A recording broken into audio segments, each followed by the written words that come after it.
শাআইরিয়া, নামাজ, রোজা, যাকাত, হজ, যেগুলি আমরা সবসময় করি, আল্লাহ তাআলা আমাদেরকে পবিত্র রমজান মাসে বেশি বেশি করার তৌফিক দান করুন। আর ইবাদত তাআমুলিয়া, আচরণগত ইবাদত, সেটা আসলে আমাদের একটি সম্পদ ছিল। সমস্ত নবী রাসূলগণ তাদের মাঝে এই গুণ ছিল, সিফাত ছিল, কিন্তু সেই সম্পদটা আমরা হারিয়ে ফেলেছি। ইবাদত তাআমুলিয়া তার ভিন্ন শব্দ দিয়ে যদি আমি বলি, যেটাকে কোরআন এবং হাদিসের ভাষায় বলা হয় হুসনুল খুলুক, উত্তম চরিত্র। চরিত্র সম্পর্কে কোরআন এবং হাদিসের মধ্যে অসংখ্য আয়াত এবং হাদিস আছে। রাসূল করিম সাল্লাল্লাহু আলাইহি ওয়াসাল্লাম একটি হাদিস শরীফের মধ্যে বলেছেন, মা মিন শাইইন আথকালু ফি মিজানিল আবদিল মুমিন ইয়াওমাল কিয়ামা, কিয়ামতের ময়দানে মিজানের পাল্লা সবচেয়ে বেশি ভারী হবে যে আমল দিয়ে, সেই আমলটার নাম হলো হুসনুল খুলুক। সুতরাং হুসনুল খুলুক ইসলাম अखलाक से पैदा है, तलवार से नहीं पैदा है। সেই চরিত্র আজকে আমরা হারিয়ে ফেলেছি। কিয়ামতের ময়দানে হাদিস শরীফের মধ্যে এসেছে, ইন্না আকরাবাকুম মিন্নি মাজলিসান ইয়াওমাল কিয়ামাতি আহাসিনুকুম আখলাকা। আমি এই পৃথিবীতে প্রেরিত হয়েছি চরিত্রকে উন্নতি দান করার জন্য। আকমালুল মুমিনিনা ঈমানা আহসানুহুম খুলুকা। পরিপূর্ণ ঈমানদার ওই ব্যক্তি যে ব্যক্তির চরিত্র উত্তম। সুতরাং কোরআন এবং হাদিসের মধ্যে অসংখ্য আয়াত এবং আহাদিস এই বিষয়ের উপর আছে। আমরা চরিত্রকে আমরা শুদ্ধ করার আমরা চেষ্টা করবো ইনশাআল্লাহ। এই চরিত্র যদি আমাদের ঠিক না হয়, যেটাকে আমি বলেছি ইবাদত তাআমুলিয়া, আচরণগত ইবাদত যদি আমাদের শুদ্ধ না হয়, তাহলে আমাদের নামাজ, রোজা, যাকাত, হজ আমাদেরকে পরিত্রাণ দিতে পারবে না।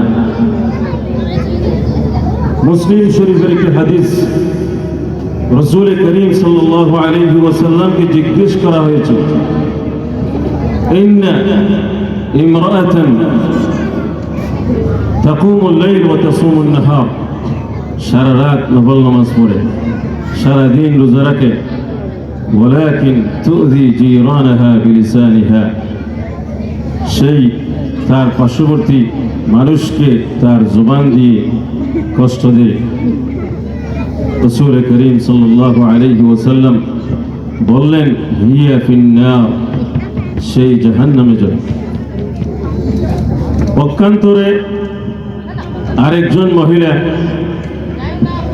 তুসল্লি as-সালাতুল মাকতুবা, ফরজ নামাজগুলি আদায় করে, বেশি নফল ইত্যাদি নিয়ে ব্যস্ত হয় না, হিয়া ফিল জান্নাহ। রাসূল করিম সাল্লাল্লাহু আলাইহি ওয়াসাল্লাম বললেন, সেই মহিলা মানুষকে কষ্ট দেয় না, সেই জান্নাতে যাবে। এজন্য আমাদেরকে আমাদের চরিত্র গঠন করতে হবে, মানুষের সাথে আচার আচরণ ব্যবহার ভালো করতে হবে। আরেকটি হাদিস, রাসূল করিম সাল্লাল্লাহু আলাইহি ওয়াসাল্লাম একদিন সাহাবায়ে কেরামকে জিজ্ঞেস করলেন, মানিল মুফলিস, মুফলিস কে? নিঃস্ব ব্যক্তি দেবে। সাহাবায়ে কেরাম বললেন, মান লাইসা লাহু দিনার ওয়ালা দিরহাম, যার কাছে টাকা পয়সা নাই সেই তো নিঃস্ব ব্যক্তি। রাসূল করিম সাল্লাল্লাহু আলাইহি ওয়াসাল্লাম বললেন, সতর্ক থাকো, কিয়ামতের ময়দানে এমন এক ব্যক্তি নামাজ, রোজা, যাকাত, হজ সমস্ত ইবাদতগুলি নিয়ে উঠবে, আর তার সমস্ত ইবাদাতগুলি সবগুলি যাদেরকে সেই দুনিয়াতে মেরেছিল, যাদের সম্পদ ছিনিয়ে নিয়েছিল, যাদেরকে গালি দিয়েছিল, সমস্ত মজলুমদেরকে তার সমস্ত হকগুলি, তার ইবাদাতগুলি দিয়ে ফেলতে হবে।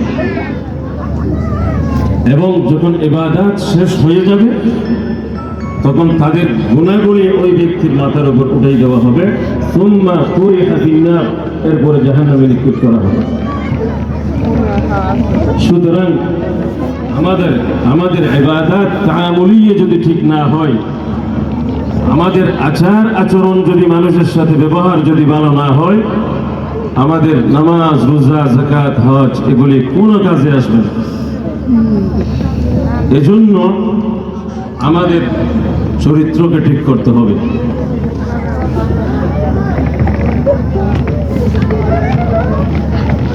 একজন মানুষ চরিত্রবান হওয়ার জন্য একটি গুণ অত্যন্ত দরকার, সেটা হলো মানুষকে ক্ষমা করা। ওয়াল আফিনা আনিন নাস ওয়াল্লাহু ইউহিব্বুল মুহসিনিন। সিল মান কাতাআক ওয়া'ফু আম্মান যালামাক। মানুষকে ক্ষমা করা। হযরত ওমর রাদিয়াল্লাহু তাআলা আনহু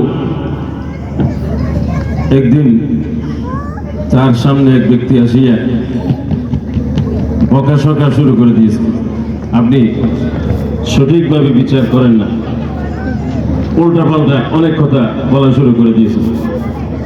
তখন হযরত ওমর রাদিয়াল্লাহু তাআলা একটু রেগে গেলেন।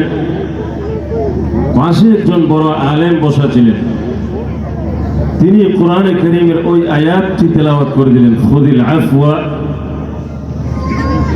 এই যে আয়াত, সেই আয়াতটি তেলাওয়াত করলেন হযরত ওমর রাদিয়াল্লাহু তাআলা আনহু। কানা ওয়াক্কাফান ইনদা কিতাবিল্লাহ, সাথে সাথে একেবারে ঠান্ডা হয়ে গেছে। মানুষকে আমাদেরকে ক্ষমা করতে হবে। হযরত আবু বকর সিদ্দিক রাদিয়াল্লাহু তাআলা আনহু, আমরা সকলেই জানি কোরআনে কারীমের মধ্যে এই আয়াত ওয়ালইয়াফু ওয়ালইসফাহু হযরত আবু বকর সিদ্দিক রাদিয়াল্লাহু তাআলা আনহুর শানে নাযিল হয়েছে।